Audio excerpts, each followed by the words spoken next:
Hey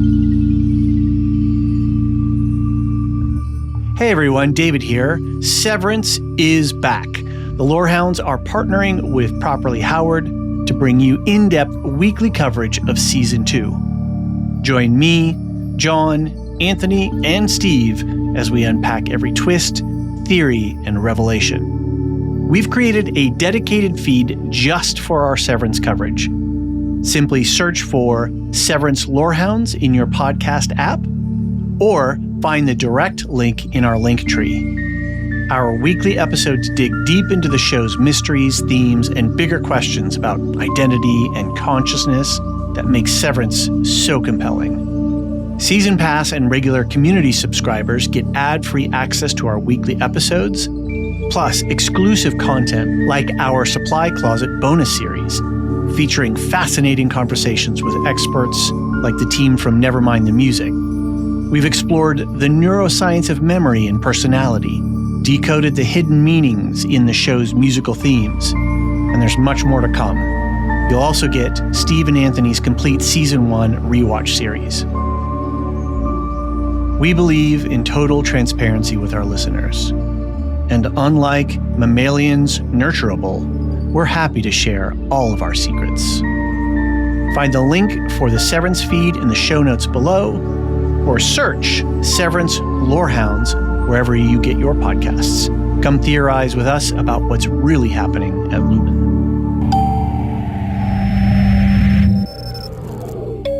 And remember, the episode you think you're about to hear is merely a reflection of the episode that thinks it's about to be heard.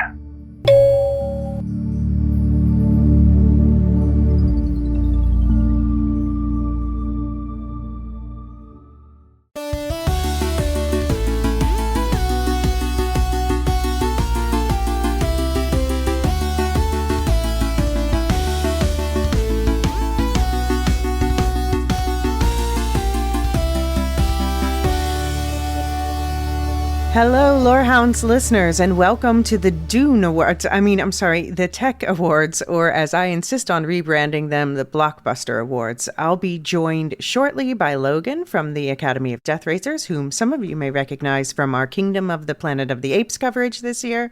And we're going to be talking about 6 awards categories whose nominees are a mix of the Best Picture nominees and a bunch of the other films you're actually most likely to have seen this year already.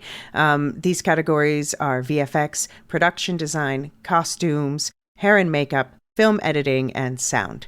The usual spoiler policy applies. You don't need to have seen any of the movies yourself. We'll give you the log line for each and avoid any major spoilers while giving you our hot takes and breaking down why each film is or isn't worthy to win the prize in our opinions. But the idea is to whet your appetite for the films that you haven't seen and, see which ones appeal to you. We are now nearing the end of the 2025 Oscars prep coverage. Check the links in the show notes to catch up on any episodes you missed. The mini intro episode with David with important notes for the ceremony and season. The animation episode with campaigning insights. A breakdown of the evolving Emilia Perez controversy. The Nevermind the Oscars music episode with lots of music clips and analysis, special spotlight coverage of Conclave, a breakdown of the documentaries and what makes a doc quote-unquote good, the mix of emotions at play in the live-action shorts, and a deep dive into the international and screenplay categories. And now, let's bring Logan in to talk through the way more exciting than their title makes them sound, Tech Awards, the so-called below-the-line awards. I call them the Blockbuster Awards because these are really the visual and editing awards. The awards that award the variety of impressive crafts that turn a story into cinema. So I am here with our guest, Logan, member of the Academy of Death Racers, and whom some of you might recognize from our Kingdom of the Planet of the Apes deep dive, which is, by the way, linked in the notes, as are all the other deep dives into the 2025 Oscar noms from the Lorehounds feed. Welcome back, Logan. Thank you for joining. Thanks for having me. How's your death race going? It's going. As of right now, I'm at 37 out of 50. Okay. So making decent progress. I've got a few shorts to track down, but a lot of it is international and Mm-hmm. brutalist. Okay. So that's Yeah. about it. So the Brutalist we were just talking about is the only one of the ones we're going to be talking about today that you haven't yet seen. But I assure listeners that not only have we already talked about it, talked about the music in depth, where I'm actually rooting for it in the music categories, but then the next episode after this, which has already been recorded, Paolo and I have opposite opinions on the Brutalist. So you're going to hear all the analysis from both ends there. And of course, I'll talk about what I've seen for these categories it's nominated for here. But yeah, we're talking about the Visual and Editing Awards, which are also called the Below the Line Awards, or I like to call them the Blockbuster Awards because they are the films that most people are most likely to have seen, the films that listeners to this podcast are Yes. most likely to have seen.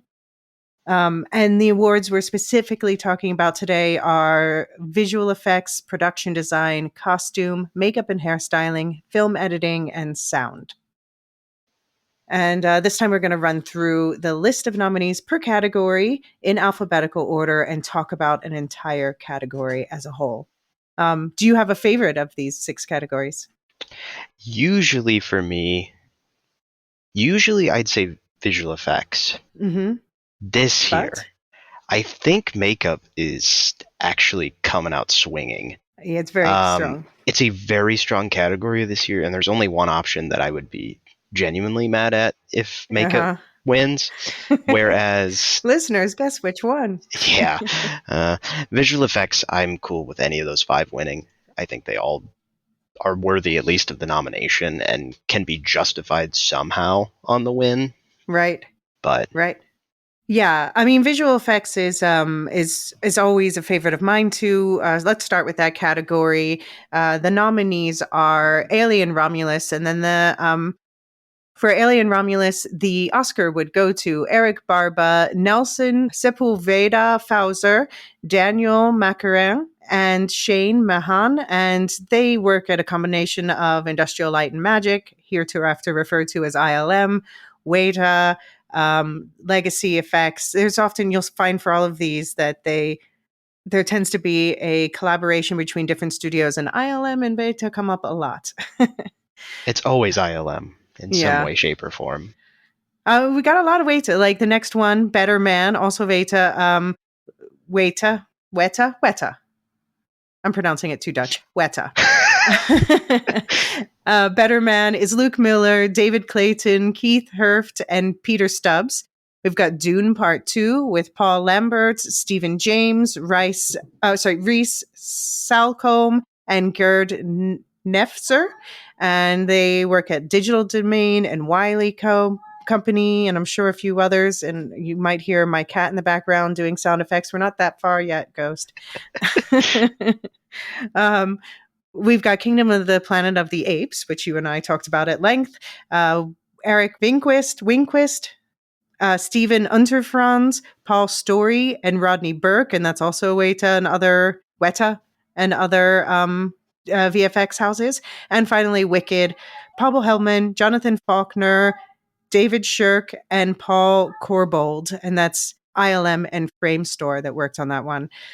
So you said makeup is kind of stealing this category's thunder this year, just because there's some phenomenal makeup. But considering this is generally your favorite category, what are your overall thoughts on this year's crop?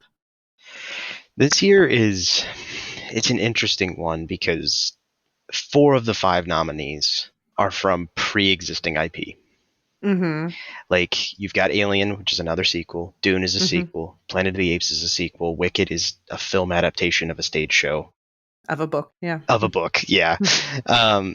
And Better Man is like truly the only one that is unique, and even then it's still a monkey, so it goes back to everything that's been done with the Planet of the Apes films for motion capture of monkeys. Like, and I know I've looked at behind the scenes stuff. I know they used a lot of that as reference and a starting spot for Better Man, so I know it's very similar. Right. Well, Weta did both of those, so Yeah. Yeah, we make a lot of jokes about it's the year of the monkeys. Yes. We had Monkey Man. We have Lots all of these. monkeys this year. I don't know why. Lots of monkeys.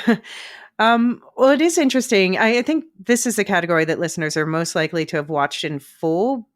We've actually done deep dives on the Lorehounds feed into 4 out of the 5 of these films. So, yeah, I think that's one reason why it's a popular category, and which is why I'm reluctant to call these the technical awards because it sounds so boring. Yeah. These are very like big name films. Like Yeah. this is the one that when you're a kid, these are the ones that you've seen as a kid. And you go into the Yeah. Oscars and your parents are watching it and you're like, "Hey, I know those 5 films. Like this is the Yeah. only category I know all 5." Like I don't know. It's one that Yeah. gets overshadowed a lot. Yeah, it's true. And it's funny, there are things, there's, for instance, Lynch. I think he only ever got a VFX nod. And not, wait, am I thinking of Lynch? No, sorry. 2001 Space Odyssey, Kubrick. Kubrick, yeah.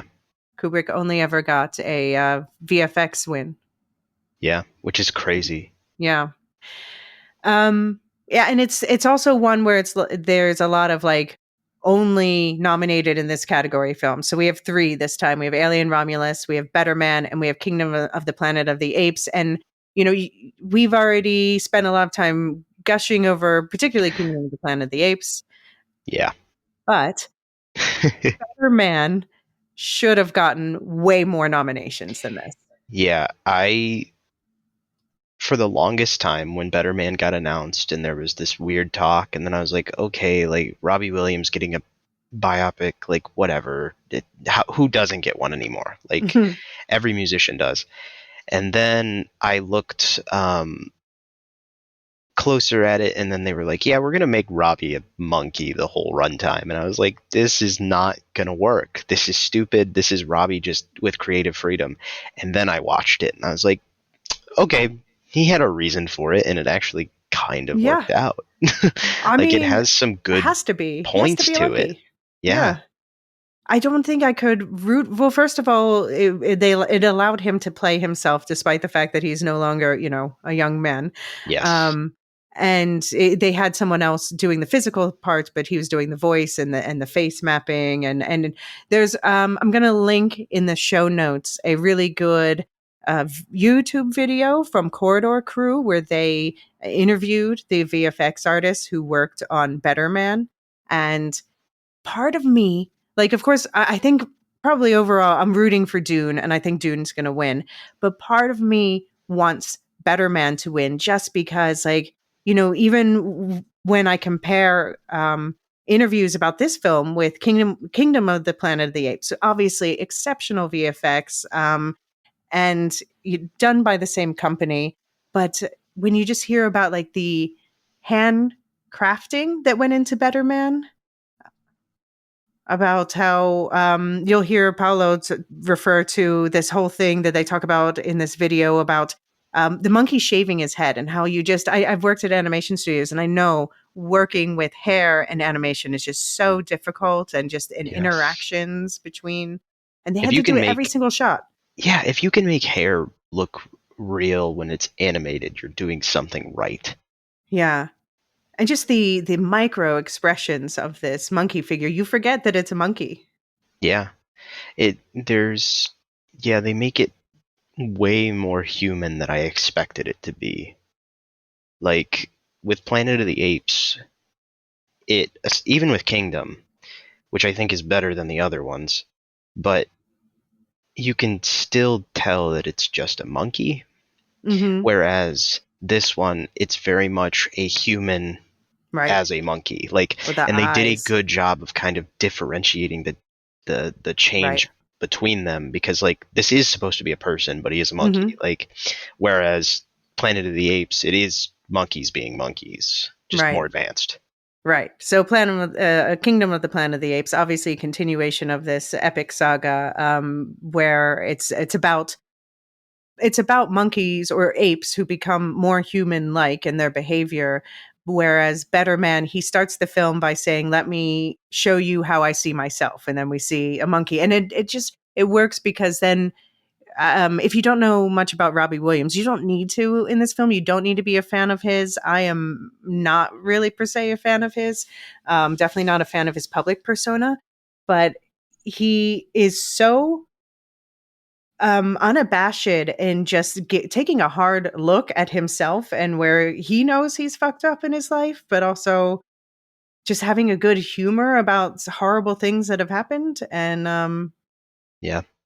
it's just so much heart and humor, and this all comes through because he says, well, I see myself as a monkey, basically, which makes sense in the sense that he's like dancing for the public. He's putting on this performance for the public all the time, but it also works in other moments where he's like clumsy and messes things up because of Yes. that, or lashes out in anger, or, you know. I don't want to get too spoiler heavy unless you want to, but that end sequence would not have worked if he wasn't a monkey. But It his wouldn't father? have. No, the final concert. Oh, uh-huh. That visual would not have. If it was just humans, it would have just been another acid trip. Like, it Yeah. wouldn't have mattered. Yeah. Like, it stood out because they were monkeys, and you were watching all of that happen, and it was like, oh, hey, that's kind of cool. Yeah. Yeah. Yeah. I mean, they do some really great things with like the metaphor. There are some big show numbers too where there's like a bunch of monkeys fighting each other because it's about him fighting Yes. himself. Yeah. And also everyone talks about the rock DJ. That's You don't even notice like the VFX on it, just because they had to do things like they had to think about the reflections of all the VFX and then Yes. do some things by hand just because of the complications of this. It looks like a one shot big dance number in the streets, but yeah. The one in the streets was definitely like every little angle. I was like, oh my god, there's windows with reflections. There's water on the ground with reflections. I'm like, oh man, they went frame by frame on this. Like, this took Yeah. them ages to do. Yeah. Like, they had to take forever to sit there and make sure everything was reflected properly. Yeah. It's also just a really good film, so everybody watch it. It's out on and you can watch it at home now. Yeah, it's very good. But I mean, not to downplay at all, obviously, Dune Part 2, where just that Villeneuve way of I mean, that's it's this whole team that brings his vision to life and makes it look like it's really real in this world or in this galaxy, you know, with the spaceships and the different I mean, we'll talk about production design too, but the different environments and how they conveyed the differentness of that. And I just remember like the moment I knew I was in on this film is that first shot where we see the Harkonnen soldiers smoothly lifting up off of the sand with the orange background. And yeah. I think the only thing that Dune has going against it is that it's just a rehash of Dune. It's just a rehash of a couple years ago. I don't know if they'll give them a second win with Dune. Do I think it's worthy? Yeah. But I'm not sure if the Academy will go for it, knowing they already gave Dune a couple years ago a win. So will they do it with part 2 when it's a lot of the same setting? I'm not sure. It did just win at BAFTA Yes. last night as we're recording. That was my next point, because if it won the BAFTA, that kind of tosses my argument out a little bit. So I'm really curious to see if they will give a second win to Dune. I personally wouldn't pick Dune, but I think it's a contender still for sure. Like, I don't think it's completely discounted at all. You wouldn't pick it. Which one would you pick? I would probably pick Better Man. Yeah, okay. The more I've learned about how they did the VFX, the more impressed I am. Yeah. Whereas Dune feels like Dune Part 2 feels like a rehash of Dune. Yeah. Kingdom of the Planet of the Apes, of course, is very similar VFX to the last couple Planet of the Apes. The only one that's like new and fresh to me is Better Man. Wicked, fine. That's just generic visual effects in my head. Well, I mean, I think outside of a couple things. I think about especially the way they did the grimoire, this book that has like Yes. the cool pages and the text Yes. swimming over each other and coming out of the page, and the monkeys with the wings, and yeah. Again, monkeys. I get monkeys. Yeah, Dune is just I don't know. Me and Dune have a weird relationship. I'm still just not the biggest fan of the IP in general. You're Yeah. being booed on this podcast. Yeah, I know. To each their own. I know that's a very uncommon opinion. I couldn't get into the books either. Oh, it's just we are especially Dune fans here. I couldn't. Yeah, like the books didn't click. The first film really didn't vibe with me. I did really enjoy part 2. Of course, the old one from Lynch was not great. But my interest in Dune definitely impacts like how I feel about certain things. But I think visual effects is like definitely still an option for them. But I don't think it's the front runner. I think Better Man is front runner. You think it's I think that if it were only voted on by people within the industry, Better Man would be the front runner. But I think that since everyone's voting on it, I think it's going to be Dune. And I also think it's going to be Dune because Dune only got, I still have Dune as my number one film of the year, Dune Part 2, which I've had there like all year long. There's a lot of people who are disappointed that it only got 5 nominations, and most of them in these quote unquote technical awards. So I don't think it's going to take home Best Picture. It's not even really been truly in the conversation for that. So I think that this might be this, and perhaps some of the other technical awards we'll talk about might be like the quote unquote consolation prize. That people are like, well, we don't want to ignore Dune because it really is a cinematic achievement. So let's, well, visuals are great. Let's give it VFX. Yeah, that's definitely, that's part of the conversation because you don't know how the voters think. I mean, the voters do what the voters do. We can never really truly predict what they're going to do. And I think that's what gives us all a headache every year. I don't try to predict. I prefer to go more with the heart. And I wish I think if there were fewer like predictions, then maybe we could get more variety instead of everyone agreeing on the same films. Yeah. You know who I think is not going to win? Please tell me it's Alien. It is Alien. And I think Alien did a lot of great VFX in terms of the alien itself and the chest burster moments and the like acid ballet, as I call it. But that Rook moment. Rook was awful. Apparently, so Rook at one point, for anyone who doesn't know, at one point there's a character who comes back, played by a deceased actor. So they used AI to kind of recreate this, his head of this android character from the original film. And it was so bad in the theatrical release. Apparently they have improved it a bit for home release. I haven't seen that, but that's what I read online. Not surprised there. It was bad. It was really bad in the theater. Yeah. And Rook it looks so unreal and like, and Rook is like, this is a name for a different android, but it is the same model android as Ash from the original Alien from 79. So like, it is still, oh my God, it's Ian Holm is the actor. So like, it's still his face, it's still his likeness. It's just a second character, which we've seen done in the Alien franchise with Michael Fassbender. Because he's an android, so it's the same model. Yeah. So it's just the same model, same face, whatever. But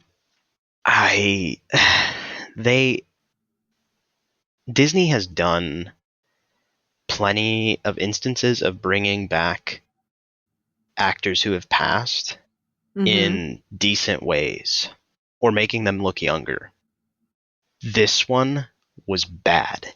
And I remember sitting in the theater going, oh my God, how did they bring back Tarkin for Star Wars? How did they bring back Leia for Star Wars? And then they did this. Right. Yeah. It's surprising. I was genuinely surprised that this Rook android didn't single-handedly cost them this visual effects nom. I was Yeah. genuinely surprised they got the nomination. Yeah. Because everything else is good. Mm-hmm. Rook is awful. Yeah. I don't know what happened there. I mean, that must have been like saved for last, and I don't know, or just who knows. It was very weird, yeah. But anyway, I think it's definitely not going to win. But it is the fourth nomination for an Alien film, so maybe it's just kind of like the Alien name that got it in, because this film is set between the original Alien and the sequel Aliens, and both of those won Yeah. this award. I don't think it's, knowing their track record, I wouldn't be surprised if this Alien film won, but I Mm-hmm. don't think, I don't know, I don't think it's fully worthy of it, and I think there was a lot of criticism of other aspects of the film, so that's going to impact voters. Mm-hmm. So I think this is kind of just one of the floaters in the category, but I don't see it getting the win at all. Mm-hmm. Okay. Yeah, I agree. Any final thoughts on this category? No, we didn't really touch Wicked, but I mean Wicked was fine. It just felt like normal visual effects for a bigger blockbuster. Well, I called out a few things I particularly liked Yeah. about it. I think the fact that the special effects blend in so well, though. Yes, that's a big part. Yeah. I think when we talk about production design, it is a favorite to win for production design, and I think that they used VFX, but production design played a large role. They really went over the Yes. top for that, and the VFX blend seamlessly into that, so that's to their credit. But I don't think it's going to win. Yeah. I Everything they did with the visual effects was solid, but I Mm-hmm. don't think, like you said, the production design, the costumes, a lot of the other aspects of Wicked really shine brighter than the visual effects, to me at least. Mm. I don't feel like the visual effects specifically are what made some of the other technical pieces cool. Yeah, I mean, I think it's very worthy of being on this list, but I'm rooting Yes. for Dune, or yeah, I am rooting for Better Man, but I don't think it's going to take it. More people need to see this I film. Yeah, I think Better Man was a latecomer too. Mm-hmm. Dune Part 2 released very early last year. Right, right. Yeah, everyone's seen that one. So like everybody has watched it, and I Mm-hmm. didn't watch it until friggin' December. Like I only Right, saw it a couple months ago. right. So Okay, so if you want to watch these films for yourself, Alien is on Disney Plus or Hulu. Better Man is on video on demand. Kingdom of the Planet of the Apes is on Disney Plus. Wicked is on video on demand, and Dune is on Max. So let's move on to Best Production Design, and in this case, um, there's two awards given out: one to the production designer and one to the set decorator. So I'm going to name those two names for each. So the nominees are for The Brutalist, Judy Becker and Patricia Cuccia; for Conclave, Susie Davies and Cynthia Sliter; for Dune Part 2, Patrice Vermette and Shane Vieux; for Nosferatu, Craig Lathrop and Beatrice Brent Nerova; for Wicked, Nathan Crowley and Lee Sandals.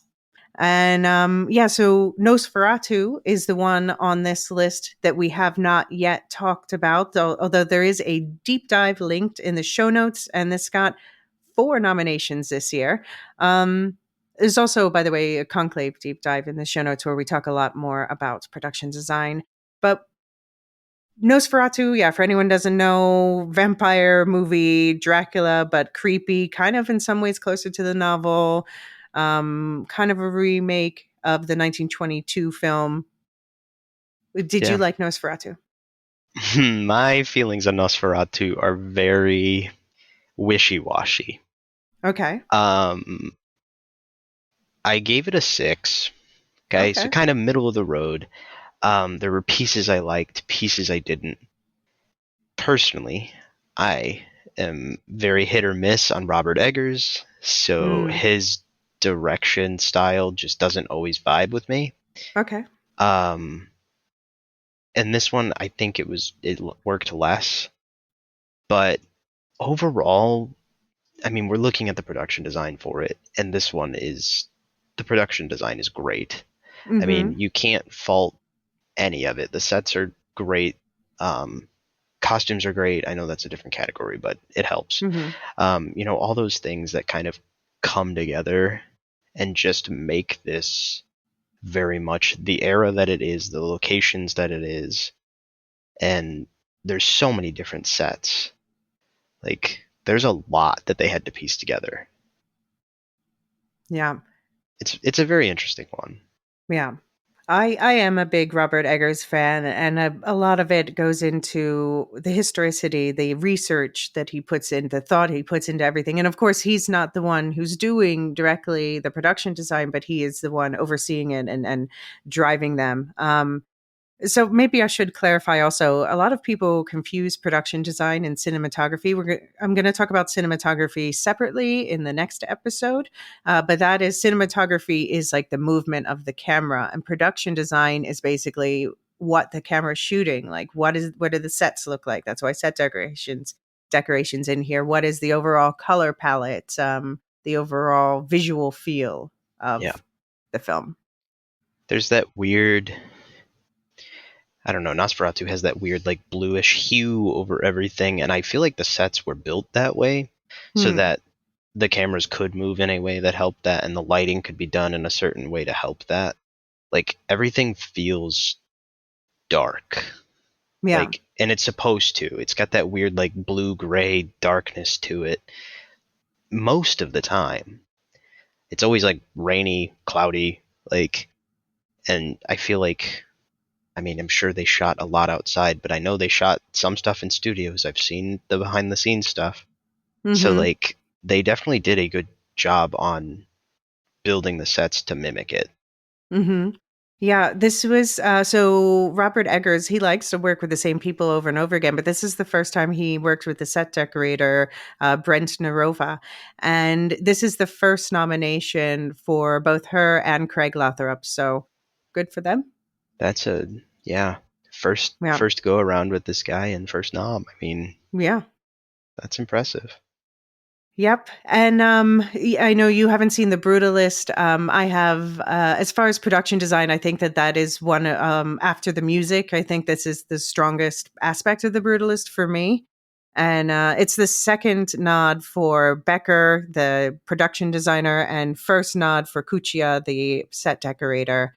And yeah, it's just, I mean, you already have some idea. You've seen Yeah. trailers and such, so you know what it looks like. Yeah, I've seen trailers. I've seen the same poster of Adrian Brody standing there with the cigarette, no matter what way, shape, or form it is. But yeah, um, I have a decent idea of what it's going to look like and encompass, but that one's just not widely available at the moment. So Yeah, that's also the one that's 3.5 hours. But yeah, yeah, uh, um, but as I said, we've talked about it in prior episodes in depth, and we're going to talk about it in future episodes in depth too, because it is also one of the best picture nominations. Actually, yeah, one, two, three, four of these are best picture noms. yeah, they are, aren't they? Oh my goodness, All except Nosferatu. that's crazy. So Conclave, again, there was a deep dive episode that goes into that, but this is a second nom for Davies, the production designer, first for Slighter. What were your thoughts on Conclave? Conclave was a hidden gem. Hmm. I When it first came out, I was like, okay, this is some weird like Catholic thing. I didn't think it would be interesting. And then it got nominated, and I was like, well, I guess I need to watch it. And then I did, and I was like, oh my god, this is great. Um, there's just so much, like the recreating the Vatican, Mm-hmm. like, and doing it in a way that feels genuine Mm-hmm. and honors what we know for a fact is truly there with the Vatican, while also adding like, I watched a video on this where there's like Mm-hmm. rooms that like everybody's like, I'm pretty sure those aren't actually there, but No. it makes sense for the film. Like, Mm-hmm. and it just um it adds some interesting stuff to the plate. But there's some like I know what I'm trying to say. Props and like different staging that gets used for certain scenes, and maybe this gets into cinematography a little bit, but I Mm-hmm. think it's just the way the actors all interacted with the sets that made them all feel very lived in. Mm-hmm. It didn't feel like they were just on a set doing a job. Like, it felt like they were truly like present in those rooms doing what they were doing. Right. Right. Yeah, we talked about in the Conclave deep dive about how in the Conclave Spotlight episode about how it was filmed at Cinecittà, the largest film studio, not only in Rome, but I think in Europe. And they obviously, that plays a lot into it because they know how to do like the recreations of the Vatican and things like that, because that's they're used to being used for that. But also about how the production designers, wanted to mix that historical aspects with the something that's more modern than what's actually true. So, for instance, the dormitories where they're staying made them more stark and modern as a way to amp up this prison feeling, to amp up the tension. And I think, yeah, that was really cool, really well done. Yeah, That one, like I said, hidden gem. The way they did a lot of stuff in that film. Costumes too. Good lord. right. Yeah, well, yeah. So it's nominated for costumes. We'll talk about that in a Yeah. moment. But yeah, just like Eggers, there was a lot of attention paid to the historical details. Like this is a film a lot about the ritual of choosing a new pope and all the detail that went into even Yes. just like the removing of the ring and it Yeah. was. The way the ring gets removed at the beginning and the way it's like placed in the on the like cushion, like Mm-hmm, it's very, it feels like it's fake, but it's like mm-hmm. that is actually what happens when the pope Yeah, dies. Like that is actually the process that with occurs. the special ribbon and Yeah, yeah. there's like all like very, because I went into it friggin' Mm-hmm. researching because I was like, this can't all be real, and I'm like, oh my god, it actually is real. Like this is all the steps they take. So it's very interesting. I think they put a Very lot of interesting. work into production design on this one. Yeah, yeah. Um, and then for Dune, so this is production designer Vermette's fourth nod, and Vermette won for the last Dune, and set designer Vio. This is his third nod, and he won for The Shape of Water. Um, with this, a lot of things that are the VFX that I was just talking about, actually, a lot of that comes down to production design, like to the decisions, and Villeneuve plays a big part in this, but to like the decisions to have Gedi Prime, that planet, be all black and white. Yes. And the orange cast of the sand in Dune that fills the air Yes. sometimes after a sandstorm. Yeah.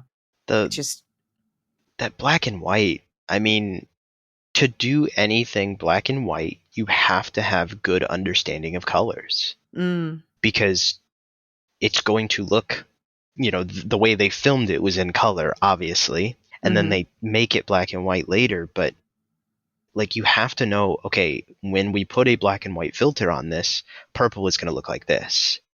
Orange is going to look like this. So how do we light everything and build costumes in a way that make it reflect a good black and white that's not, overbearing and looks mm-hmm. real. So I Yeah. there was a lot there. And also just how to use that, like to have him have this black goo that oozes out of his mouth, Austin Butler's character, to have on Giddy Prime the fireworks weren't really fireworks; they were more like ink splats in the sky, which was such a Yeah. cool and unusual decision. Yeah. Yeah, and it's hard to say, is that VFX, is that production design, is that directing? It's all of the above, but Yeah, it's a lot of stuff kind of looking at one Mhm. thing at the same time, but yeah, there was a lot of interesting choices with the production on that one. Yeah, yeah. But the favorite to win is Wicked. And so this is the seventh nod for production designer Crowley and the third for Sandals, I think. And yeah, I mean, I'm rooting for Dune and Nosferatu. They are just are exceptional productions, but I also can appreciate so much what went into Wicked. It's definitely deserving of a win. Like the fact that they planted these tulip fields in Munchkinland at the beginning to run over, and they had to time them so that the tulips, because the tulips were like different varieties, so they would had different life cycles, so they had to be Yep. planted in time so they would all bloom at the same time to get this shot. Or that map at one point in Oz where they just, it looks like a wall map and then they just kind of like crawl into it. Yeah. There's some crazy things that they do. And I mean, take it as far back as the original Wizard of Oz. Like, that film is getting close to 100 years old, and it Mm-hmm. still was a visual, masterclass back then. They did all kinds of different things that showed serious production design back then. And this, like, Wicked came in and did something very similar, just with modern tech. Mm-hmm. And Yeah. there's so much. I really think the, like, beginning sequence with, like, Munchkinland Mm-hmm. immediately just sets the tone. Yeah.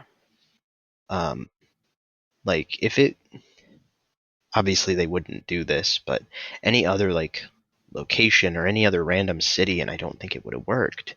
But because it was Munchkinland, the one that everybody knows, Munchkinland is the one that they introduced Technicolor with back in the day. Like, I Mm-hmm. think it just adds a lot to the modern Oz. No, I agree. I mean, I think that it's, Wicked it's really cohesive. Like just the way all of the pieces pull together. And we're going to talk about the costuming in a moment too, but, which is an important part of production design. But yeah, just overall, Wicked just really pulls together. And speaking of costuming, by the way, as much as I didn't love the Brutalist and keep saying that, production design on point for the Brutalist in this category, I do think it should have been nominated in the next category for costume design as well. But do you have any final production design thoughts before we move on to costume? I think we kind of hit everything.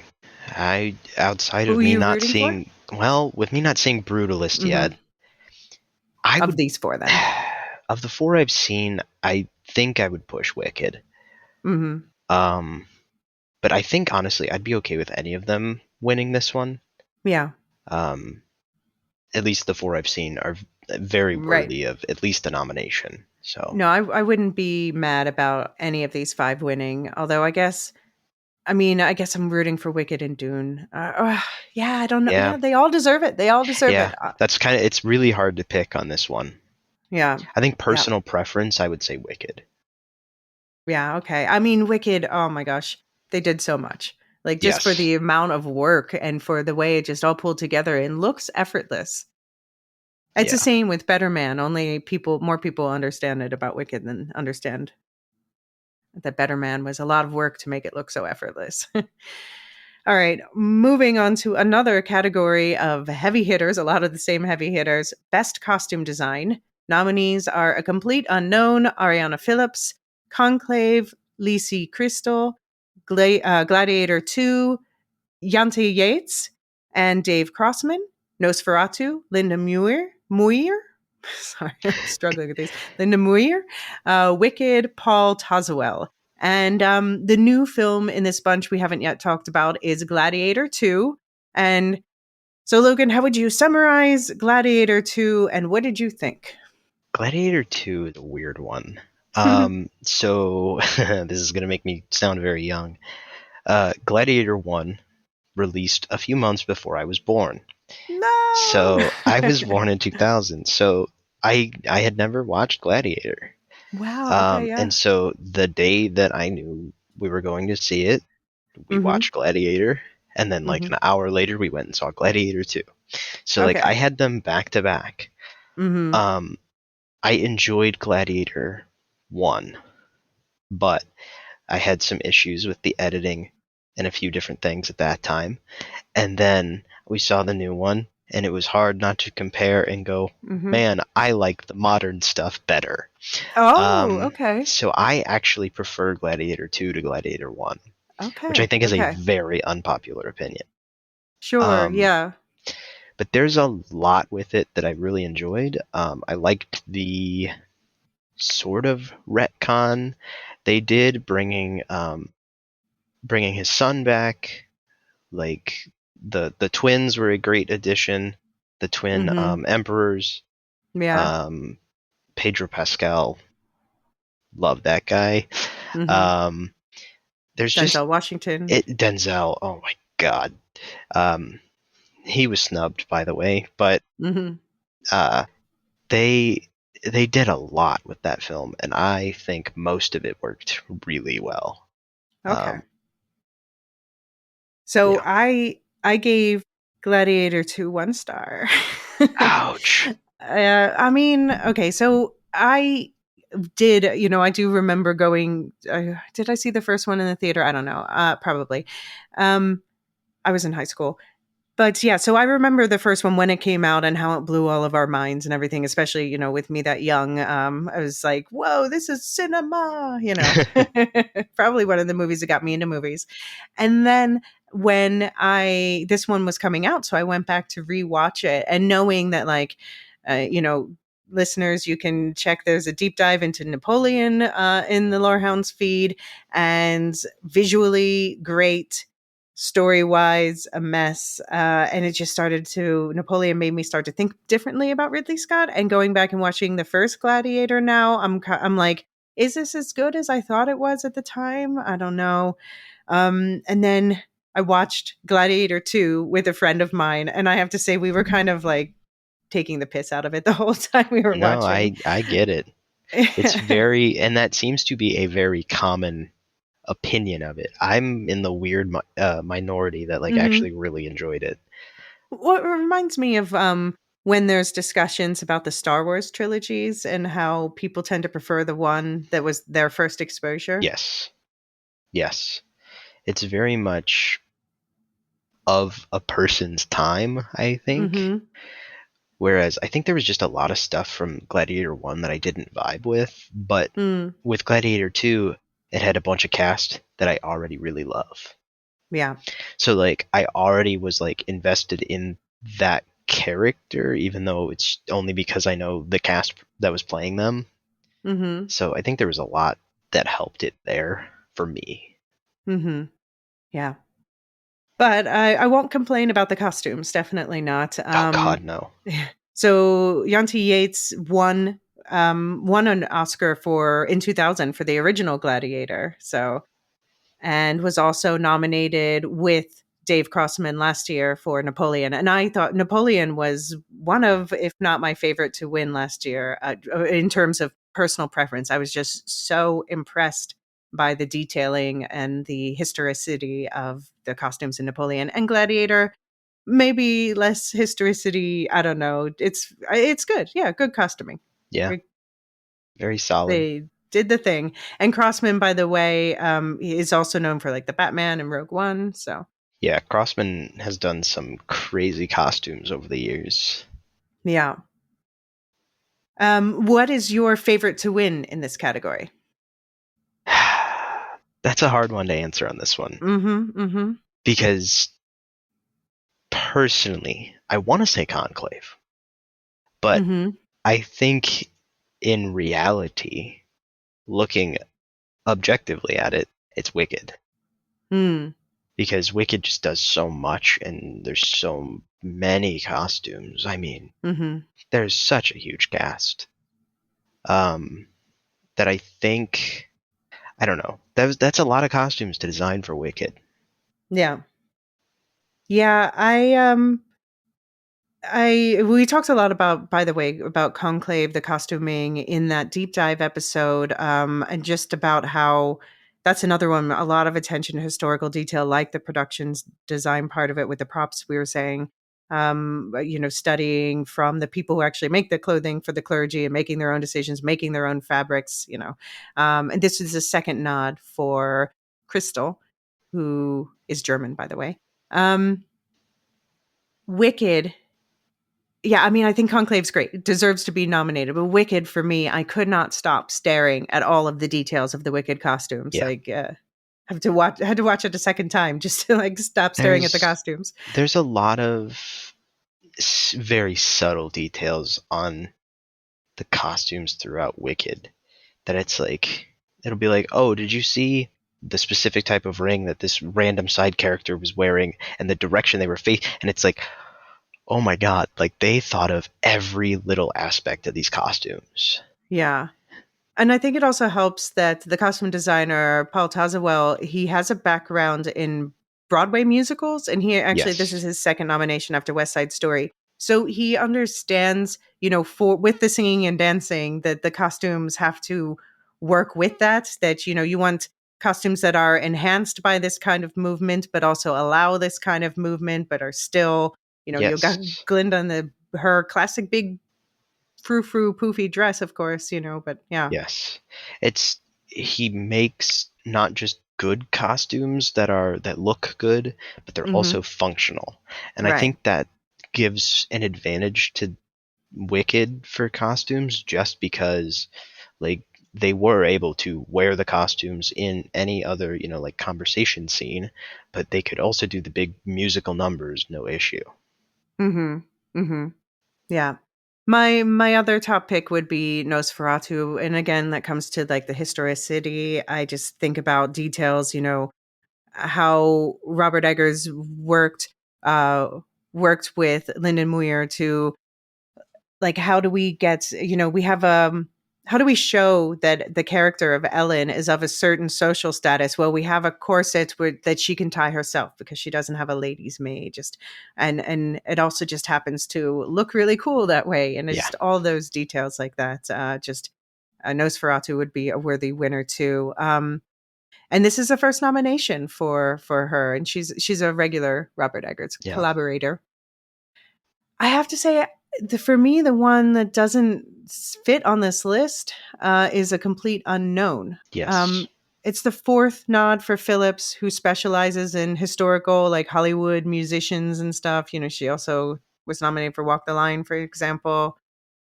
But yeah, I just don't think it's one of the most No, worthy I'm options. I'm totally with you on that. I I mean, what are we giving costumes for here?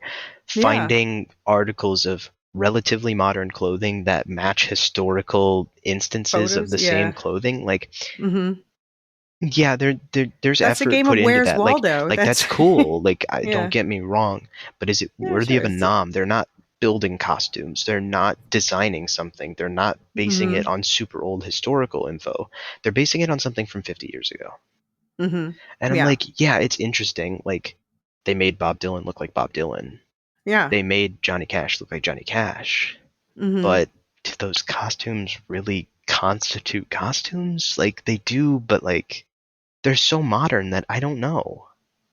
Yeah, I mean, and I just think that when you put it next to these others on the list, all of them just had to go above and beyond, and this is kind of a complete unknown. Was more of a scavenger hunt. Yeah, a complete unknown was, can we go to a thrift store and find these items?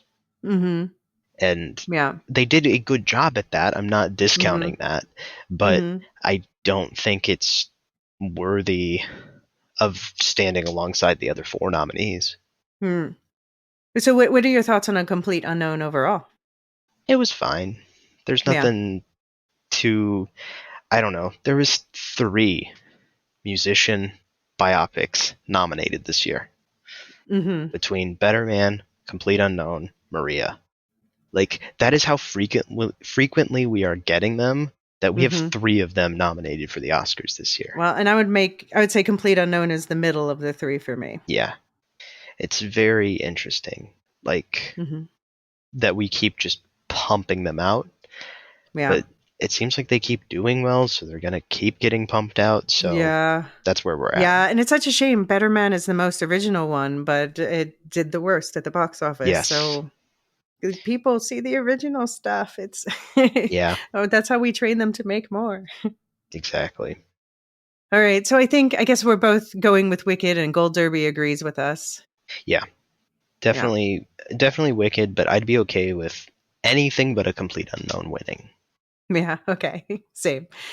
All right, moving on to the adjacent Best Makeup and Hairstyling, where the nominees are A Different Man, Mike Marino, Dave Presto, and Crystal Gerardo, Amelia Perez, Julia Flock Carbonell, Emmanuel Janvier, and Jean Christophe Spadaccini.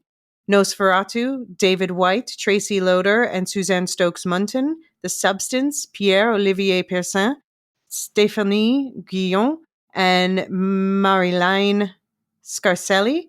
And Wicked, Frances Hannon, Laura Blount, and Sarah Nuth. So, A Different Man is the new one in this bunch that we haven't talked about yet because it did not get as many nominations as it should have. Absolutely not. This So, will you give a plot synopsis for this one?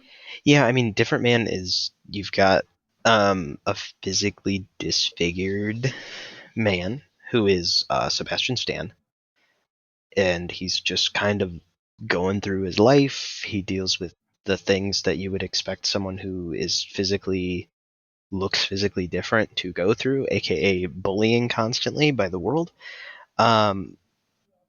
He wants to do all kinds of different things, wants to become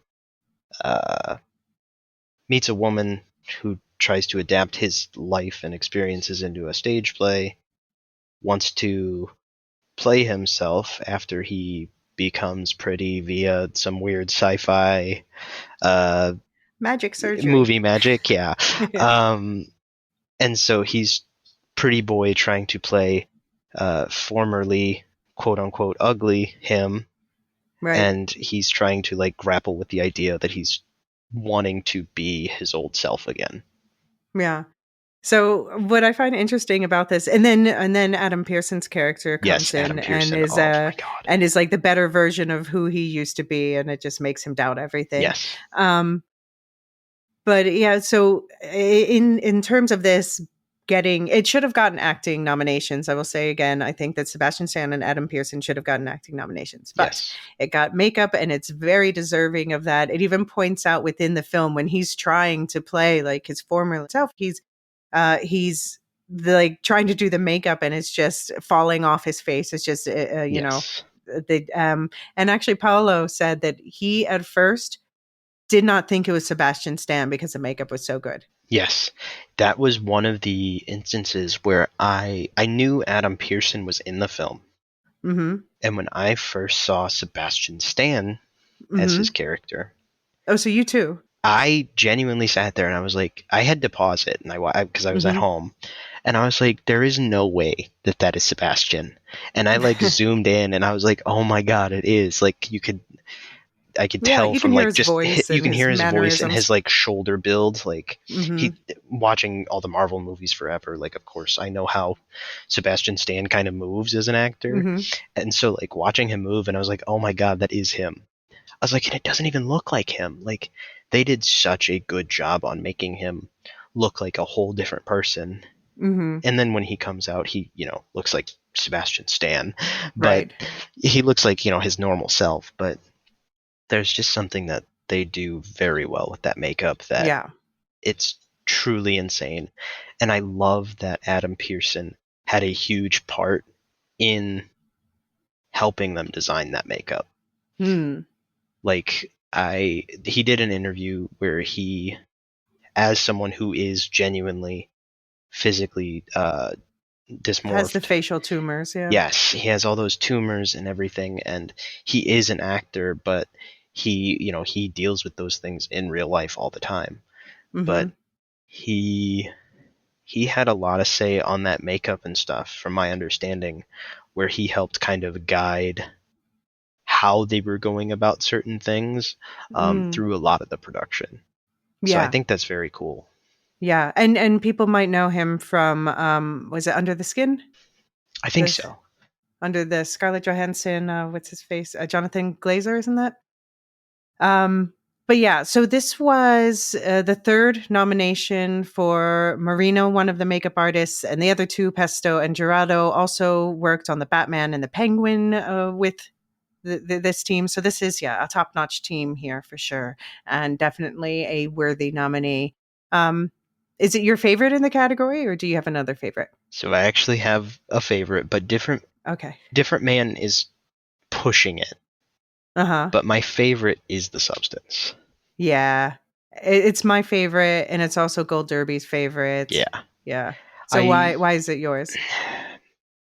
Well, do you want to? Okay, so I guess we should set up just a little bit that the plot is about, for anyone who doesn't know, Demi Moore. It plays a 50-year-old woman who's fired from her job being, a sort of A exercise workout guru. video Yeah, person, yeah.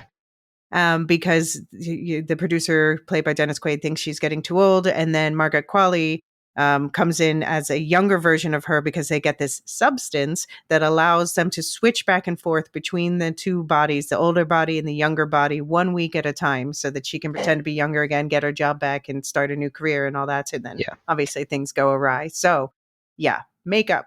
It's very I I don't do this a lot with horror films. With the substance, I was cringing a lot. Mm, There was a lot of makeup that was done so well that I was like squirming in my seat because yeah. I was like, "Oh my god, how did they do that?" Mm-hmm. There's the very first use of the substance Mm. when she's in the bathroom, she injects it, and then you just see everything start happening. And I'm trying to be vague with it, but I mean, I think we can watching say like I her mean backs. She watching she watching her basically. back rip open like she's the Mhm, Hulk, mhm, but it was her mhm, skin tear open and another human be birthed out of her back. mhm. A little freaking weird. And Yeah. it but I was genuinely like uncomfy watching that Mhm. scene unfold. And I'm like, that is a masterclass in makeup to be able to do that. Yeah. Yeah. Just incredible realism until the end. It goes over the top on purpose, but I won't spoil Yes. that. Yes. But Very creatively. even that over the topness, it's very Mhm. creative. It's a testament to the makeup team that they Mhm. made. You see the progression over time throughout the film, Yeah. and Yeah. the makeup's always changing. Whereas Different Man, it's phenomenal makeup. But it is the same until a point, and then it ends, and then it's pretty much it. Mhm. Like it does reach a point where like the makeup stops being a main factor, whereas with the substance, it's always the main factor. So I Right. think that's why Right. Substance kind of beats out Different Man for me. Yeah. Yeah. But I No, I do agree. think both of them are really good, and both do like facial, like prosthetics and stuff very well. Yeah. Yeah, and I just want to point out that one of the people in the team, Person also did this year's Count of Monte Cristo, which I keep recommending over and over, the French version, and also did Game of Thrones, by the way. I did not know that. That's interesting. Yeah, so I mean, if there is another that I think deserves to sit up top with these three, I'm going to go with Nosferatu, where there's just a range of everything from doing like different types of beauty makeup for the women and also this sort of Yeah. unearthly, sickly beauty makeup for Rose Depp's character to just making the walking corpse that Count is Count Count Orlok. Orlok. Oh my god. When and I think they did a really good job with this in promo. They did a great job hiding what he was going to look like. Mm-hmm.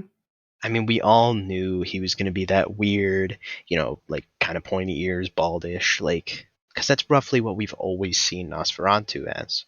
Mm-hmm. We knew that was vaguely going to be it, but the reality of what we saw was like, oh my goodness. Every time he came on screen and we saw a different part of his body, and it was like, Mm-hmm. oh, this is gross. Like, this is genuinely disgusting. Like, they did really good work with it. And I Mm-hmm. gotta point out, this category had 2 horror noms, Yeah. which horror by the Academy is so widely overlooked that Mm-hmm. we have quite a few in this year, and 2 of them are for makeup, and I think that's pretty Yeah. cool. 9 noms overall, yeah. Yeah, And I think, we could have gotten a 10th with if Hugh Grant had gotten in for Heretic. I've heard good things about that one too. So Yeah, no, it's good. It was, and he did a great job. Yeah, so Nosferatu, David White is most well known for his work on the Guardians of the Galaxy, and so he was nominated for that. This is his second nomination, and very worthy, I think. yeah, I have to say, I think I've almost feel bad continuing to crap on this film, but I feel like Emilia Perez is like the what's this one doing here in the category? And I I know. I don't for almost every nomination Amelia Perez got, I could go, why the heck is it here? Hmm. This one specifically, it's like, what frickin' makeup was there? Well, I mean, I guess it's mostly transforming Carla Sofia Gascon into the pre. I The mean, of course, there's just general makeup Yeah, that they're to help the characters create but the. Selena Gomez looks different than she looks anywhere else, but I think yes, it's mostly with Carla Sofia Gascon and making her pre-transition. And I know that one of the members of the team, Spadaccini, is specialized in prosthetics. yeah, So yeah, there's definitely that going on, but it just. but that's such a small part of the film. Mhm. Like, what would maybe 50 minutes? Like the first act includes that, and then after that main character transitions from male to female, like that's kind of like it's just pretty much normal makeup after that. There's nothing like truly phenomenal. Like, did they do a good job with the normal stuff? Yeah. But is Mhm. it worthy of a nom? No. I don't think so.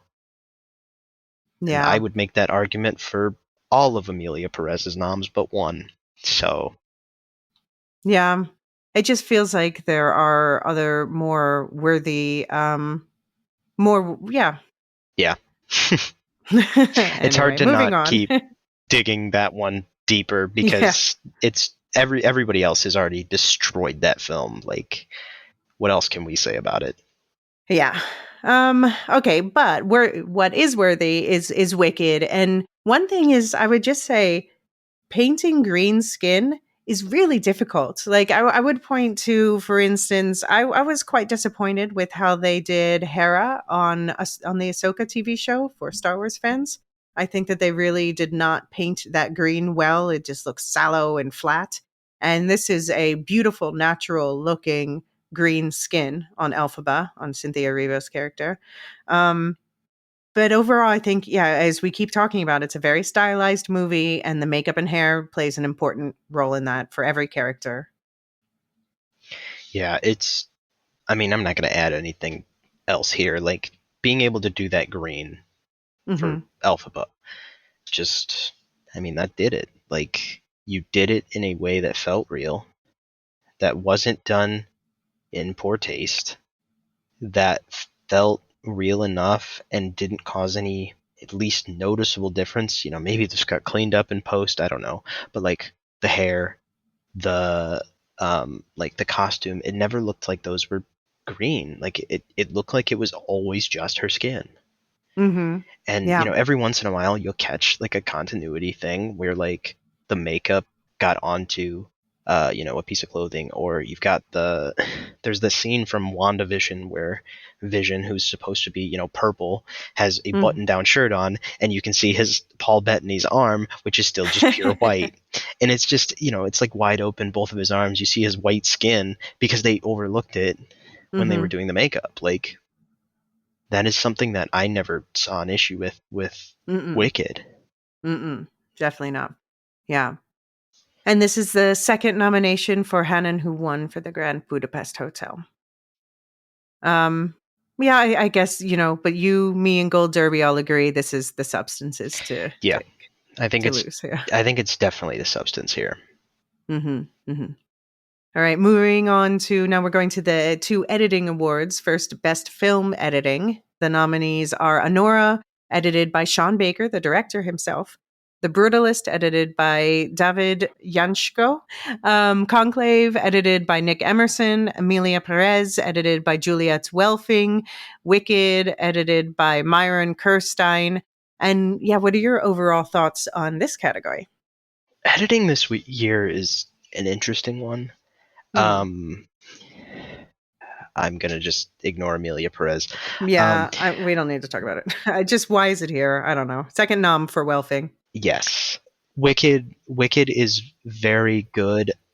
I think the biggest thing with Wicked that I hear a lot of criticism of, it's Hmm. only half the show. Well, But okay. at the same time, Like It's a that's what I 2.5 hour hear. movie. Yes, Yeah. I'm with it. Like I think it's solid. Mm-hmm. But Honora is definitely the most interesting one to me. Mm-hmm. Because Baker does that weird thing where he edits his own, like the things he directs, he edits his own films, which is very weird. Yeah. That's very, very uncommon. Um, And he uses a weird method. yeah, they'll be like they'll help with the edit, Mm-hmm. but this is like he is the editor. Mm-hmm. Um, so I don't know. I think it's very cool what he did with Honora. Yeah. Yeah, there's this saying that film is made in the editing room, and I think he really buys into that. And that seems like he's like, I realized, you know what, I should let someone else do the cinematography, but I'm going to edit the film because that's where I kind of make the film. And he has this interesting process where he'll edit and completely finish one scene before moving on to the next, rather I than didn't know doing. that. That's really Yeah, interesting. yeah. He must really, when he's doing his films, have a like one-to-one reference in his head of what he wants everything to look like because Mm-hmm. that's crazy. Mm-hmm. Yeah, very idiosyncratic. And I agree. Editing is also, I think, for Wicked, editing's part of the reason why Wicked works and why Yes, Wicked doesn't feel as long as it is.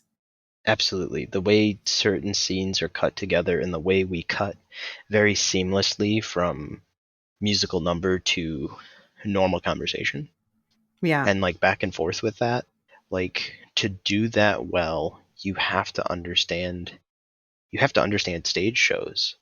Mm-hmm. And it's very clear that the editing on Wicked is done in a way that very much mimics what a stage show would be. Mm, yeah. But then also taking advantage of the fact that, it is a film, so they have more, the camera can move more, whereas in a stage show, you're always looking at from the same Yes. angle. Um, Yes.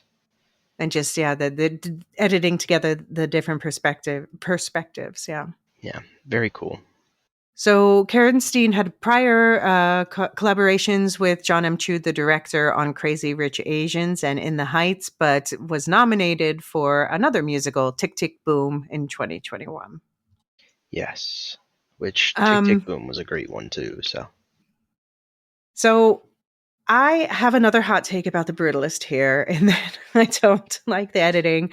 You'll hear me get into this a bit more in the next episode when I talk to Paolo, who again really likes The Brutalist. So if you're a Brutalist fan, you will be vindicated in the next episode. It's just my personal opinion that the editing, I think this goes back to the directing. I think that all of the shots are held too long, but not in a way where The Brutalist, where Conclave, which is also nominated in this category, Conclave also, the director gave the editor the instructions to hold the shots for as long as possible, but there's much more interesting cinematography, camera work going on in Conclave for me. And I don't know. In The Brutalist, there are some really interesting things going on in the editing. In particular, like in the opening scene, is a great example where the visuals are you're disoriented. You're not really sure where you are. You eventually realize that he's walking up out of a ship. You see the Statue of Liberty first upside down, and then at the same time you're having voiceover in Hungarian, so you're reading the subtitles, but also you have this like music. I talked about that in the music episode and played a sample of that music that happens there. But yeah, it's there's a lot of interesting stuff like that going on that almost I called it like a fever dream in my review, and a lot of and. But then in other times, it's just that the editing is part of why I just find it to be a very messy film. And I know, yeah, you haven't. no, that's hey, I I'm going into The Brutalist knowing I don't do well with long films, and I Hmm. don't do well with over edited films. Hmm. So I don't I'm know if it's over edited or yeah, I don't know. some way. We'll Mm, see. Conclave, gorgeous. I yeah. mean, I'll praise that one as long as I can. I think it does a Uh-huh. great job with the editing.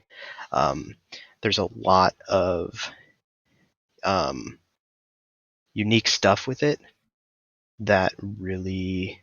lends itself to, I don't know, telling its story effectively in the way that it's edited, and it pieces these different parts of the story together. Like, I know there's been memes of Conclave that have kind of went all rampant with different characters, like live reaction of this, this bishop doing this thing, and it's Yeah, very the funny. characters are great. But Yeah. the characters, the way they're edited is the reason that Mhm. those characters vibe so much. Mm. If it wasn't edited the way it is, those characters wouldn't work the way they do. Hmm. That's a good point. That's a good point. I do want to say for the Brutalist, since I've been throwing it under the bus, that the editor, Jankso, Hungarian by the way, he also co-edited Monkey Man, which is one of my favorite films of the year, and there's a deep dive in the Lorehounds feed into that. But I really liked what he did with Monkey Man, or helping Dev Patel with that. So yeah. That is another one I have not seen yet, so Oh, you gotta watch that one. yes, it's on the list. I mean, I'm not even a what's it called? What's a Keanu Reeves one again? John John Wick. Wick. Yeah, I'm not even a John Wick fan. I've watched all the films and I'm like, yeah, it's okay, it's fine. It's not really my genre. People compare Monkey Man to John Wick, and yes, but I love Monkey Man. That's So great. for what it's worth, even if you're not a John Wick fan, give it a try. But yeah, Okay. do beware. It's violent and involves fighting, and yeah. I mean, heck yeah. I mean, for some, that's a turnoff. But yeah, so I guess for this, I guess I don't know. Do we have a favorite in this? I guess Honora. Honora probably would Yeah. be my editing one. But I'd truly be okay with Conclave or Wicked. Yeah. Until I see Brutalist, I won't judge it. Right. And Emilia Perez, Yeah. I've said it Well, before, I'll right say now. it again, doesn't need a nom. Yeah. Yeah. All right. So this brings us to our final category for today, which is Best Sound. And the 5 nominees for this are A Complete Unknown, Todd A. Maitland, Donald Sylvester, Ted Kaplan, and Paul Massey, and David Gianmarco. Dune, Part 2, Gareth John, Richard King, Ron Bartlett, and Doug Hemphill. Emilia Perez, Erwin Kersenet, I. Merrick, De Volder, Maxence Dussert, Cyril Holtz, and Niels Barletta. Wicked, Simon Hayes, Nancy Nugent Title, Jack Dolman, Andy Nelson, and John Marquis. And The Wild Robot, Randy Tom, Brian Chumney, Gary A. Rizzo, and Lefferts. And The Wild Robot is a new one for this episode, but we did talk about it in animated feature. It's actually currently the favorite to win animated feature, though I'm rooting for Flo. I'm rooting for Memoir on that one, so. Oh, actually, you know what? Memoir of a Snail is my favorite in that category. I just don't think it's going to win. I don't think it'll win either, but Yeah, I think it's between Wild Robot and Flow, and of the two, Flow is my second favorite overall in the category. So fair enough. Yeah, yeah. I mean, animation is my bread and butter. Mm-hmm. So I Wild Robot getting a sound nom though is interesting to me. I It's not like that animation's representing. Yes, it's not often you see an animated film nominated in a category that's not song or Mm-hmm. score or something. Like, so to see it in like a tag category is very interesting, but I don't I don't think it's going to do well in this category. No. I think it's cool that it got a nomination, but I don't Yeah. see it going anywhere. Because the Academy still has a weird view on animation, so Mm-hmm. I just don't think it'll go anywhere. Yeah. I mean, I think it's a lot of it has to do with the people who are nominated. So we have Randy Tom has 17 nominations going way back to the 80s to Last Jedi, and 2 wins, which includes The Incredibles, which was also animation. So, and then you have Chumney has 2 nods, and Rizzo has 5 nominations and 2 wins. So I think it might also just be people are saying like, oh, these are real champs in there, and we should recognize their work. Yeah. That's Yeah. definitely possible because they've got such a long running, at least nomination history. Yeah. I mean, I called it kind of a Nepo category. It is one where, so complete unknown, you have Massey has, this is like the 11th nom for Massey, 6th nom for Maitland, 4th for Gianmarco, and Sylvester won for Ford versus Ferrari, Wicked, 3rd nom for Hayes, who won for Les Mis, 24th nom for Nelson, who has 2 wins. Dune, King has 9 noms, won 4 times. Bartlett, 4 noms, one for Dune. 10th or 11th nom for Hemphill, who won twice. So it's really just like Yeah, all this of is the a people who lot are of nominated. yeah, it's a It's lot of repeats. repeat nominees. Like that's very few people in here nominated that aren't returners. And I mean, let's be real. The only one without returners is Amelia Perez again. Mm-hmm. Yeah. I didn't even put notes for that one in here, but it's fine.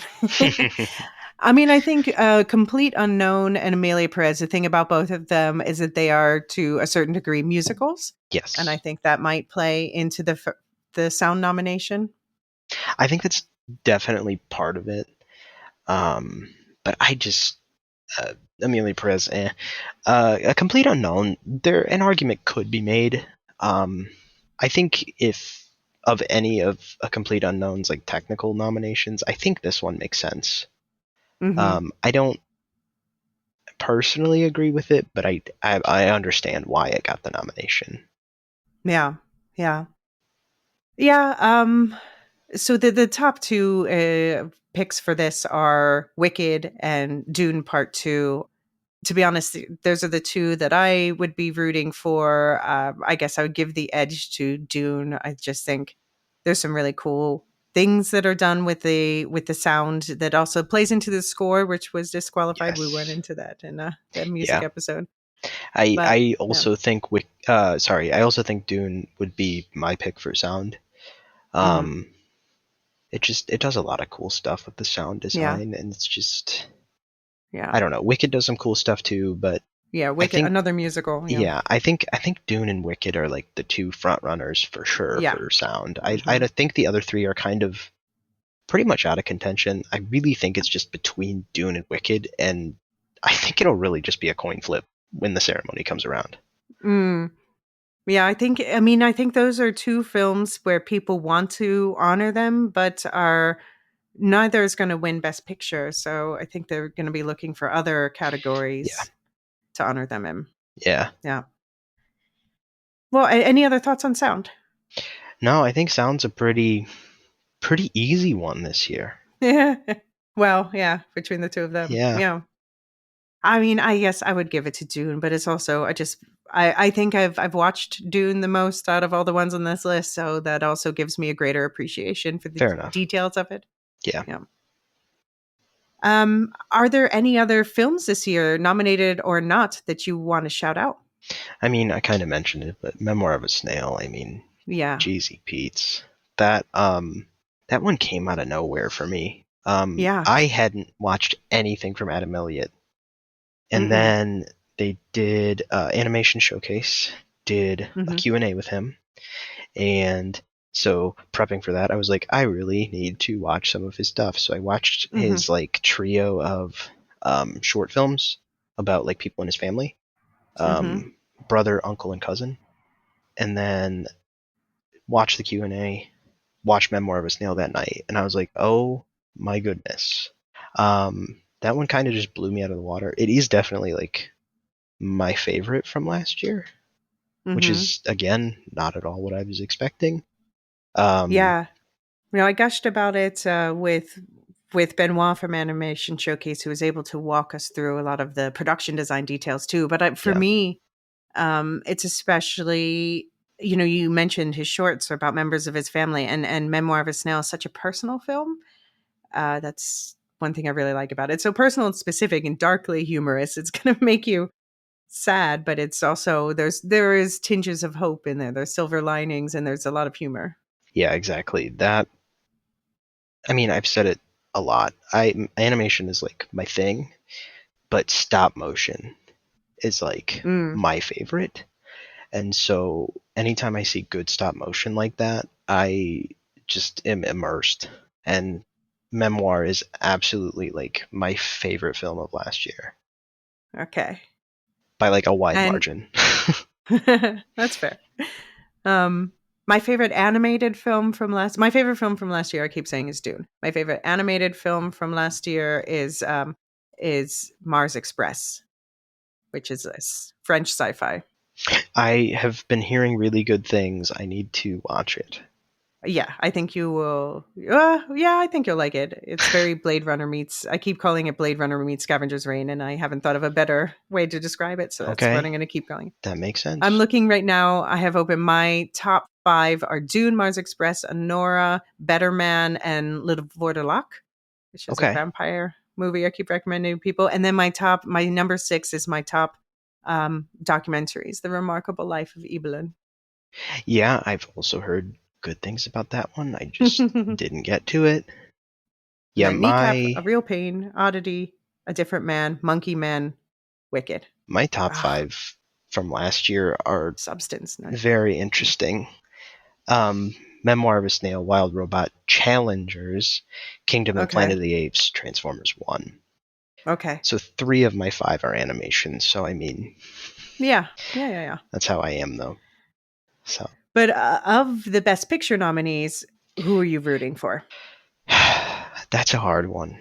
Um, obviously, I'm still short on a few of them. So I obviously no Brutalist still.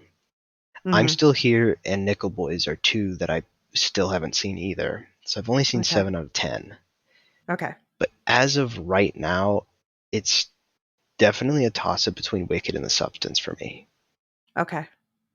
I truly don't know right at this moment which of those two I would say. Yeah. Because Substance is really interesting and done really well, and it made me so very physically squeamish that I think it's deserving. Wicked, I just loved because it's a good adaptation of the first half of the story. Um, Hmm. I don't know. It's a tough category this year. Yeah. Um, Yeah.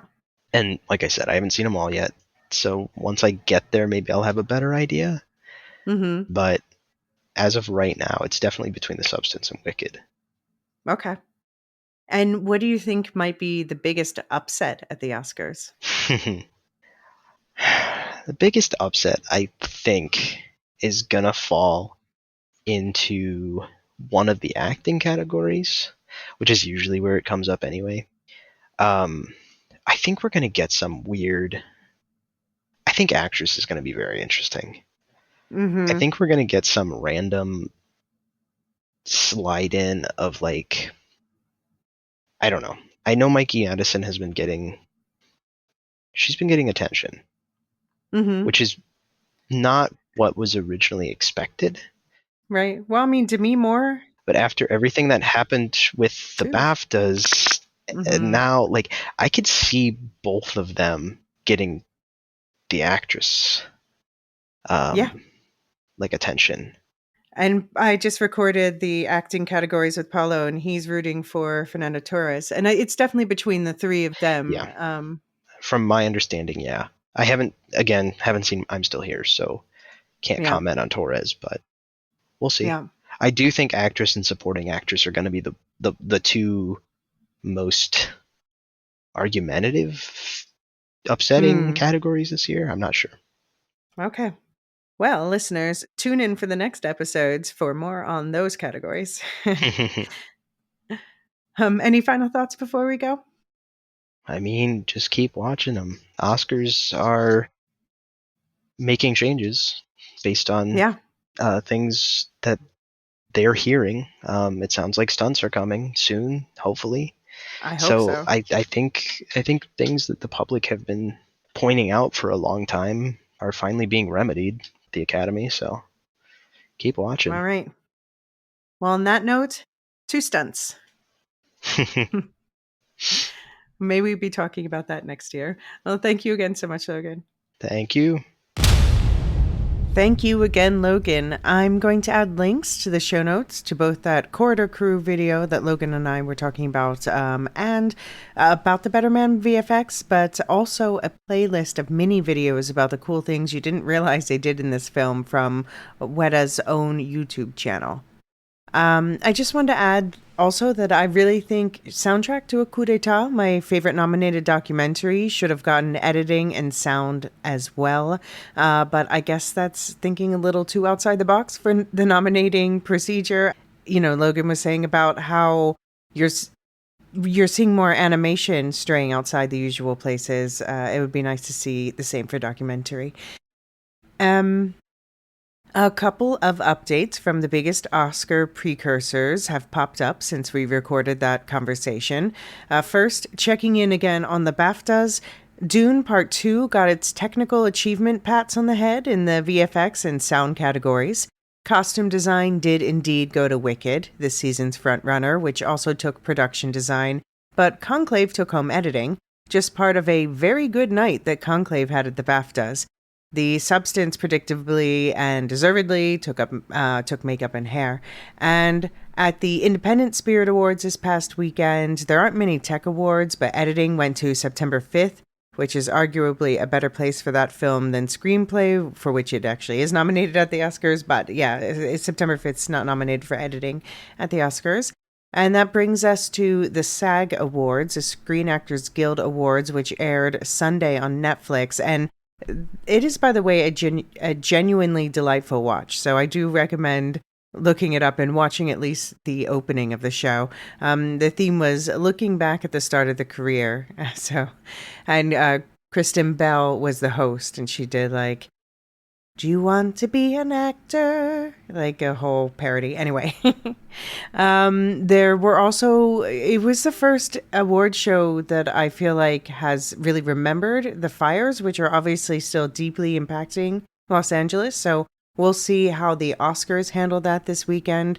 And we will talk more about the SAG results at the end of the next episode, which is all about acting and directing.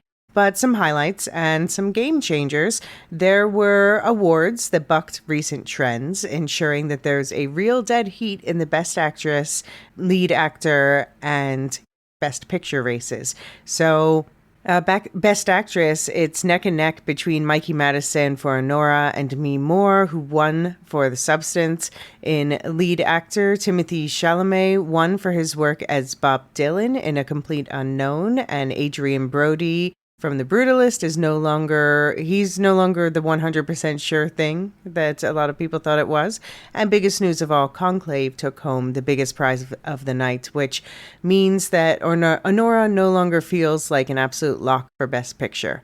On the TV side, Shogun dominated again for the last time this season anyway, taking home the big ensemble prize and also statues for Anna Sawai and Hiroyuki Sanada, and TV stunts, by the way. The Fall Guy won for movie stunts, which makes sense since that entire film is a love letter to stunt performers and a plea for more recognition during award season.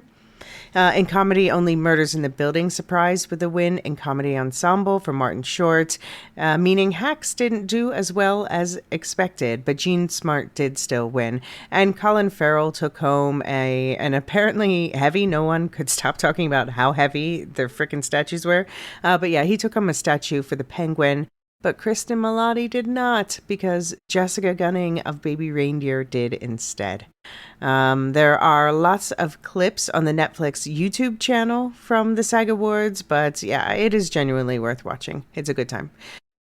And then come chat with all of us about all of this that we've been discussing on the Discord, where there's a special award season channel under current shows, as well as channels for everything else.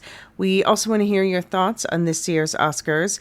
You can send them to oscars@thelorehounds.com. And if you enjoyed this episode, please share it with someone else you think might like some Oscar insights as well.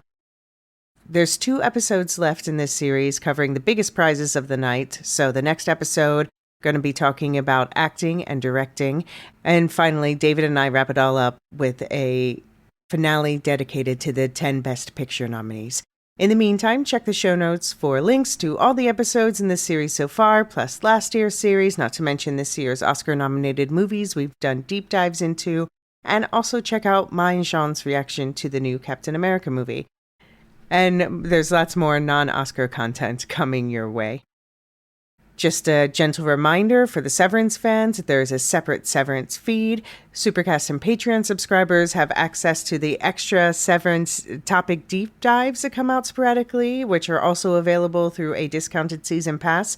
We've already started to set up the Wheel of Time season pass because we were asked to.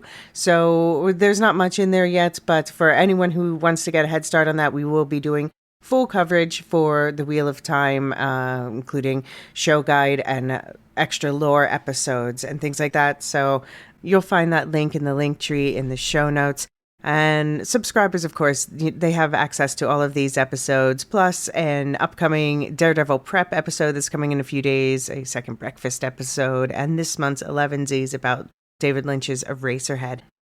You'll also find in that link tree links to all the affiliates: Will Shift Dust, the Star Wars Canon Timeline podcast, Radioactive Ramblings doing Invincible, Nevermind the Music, and of course, no true Lorehounds episode is ever over until we shout out the people whose support makes all this possible. So thank you to Discord server boosters Aaron K, Tiller the Thriller, Dorka the Ninjas, Duve71, Athena Angelea, Tina Lestu, Nancy M, Ghost of Perdition, and Radioactive Richard.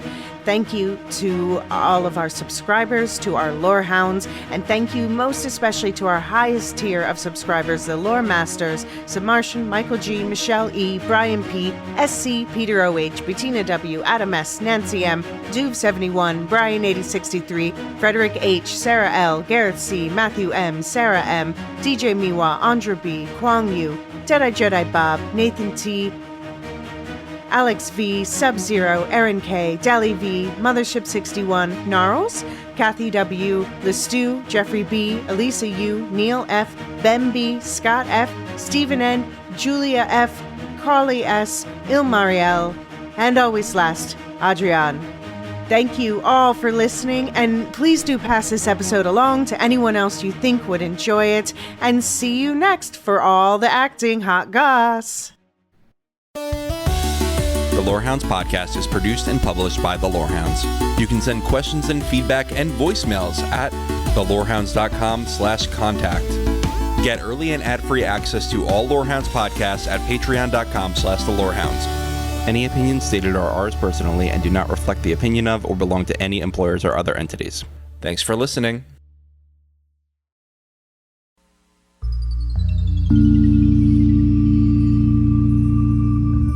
Hey everyone, David here. Severance is back. The Lorehounds are partnering with Properly Howard to bring you in-depth weekly coverage of Season 2.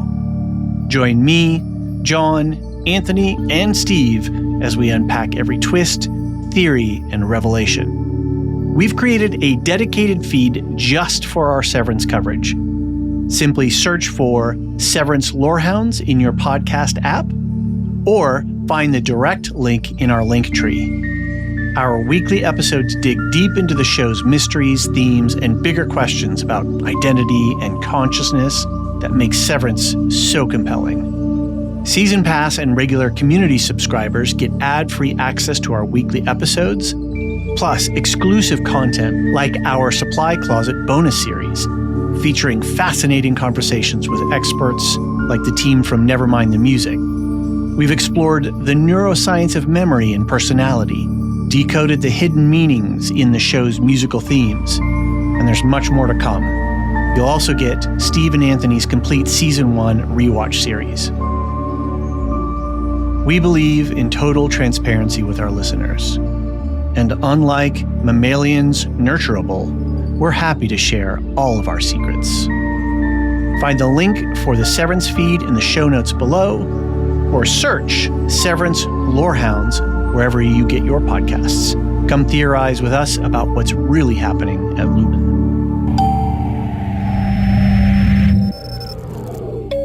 And remember, the episode you think you're about to hear is merely a reflection of the episode that thinks it's about to be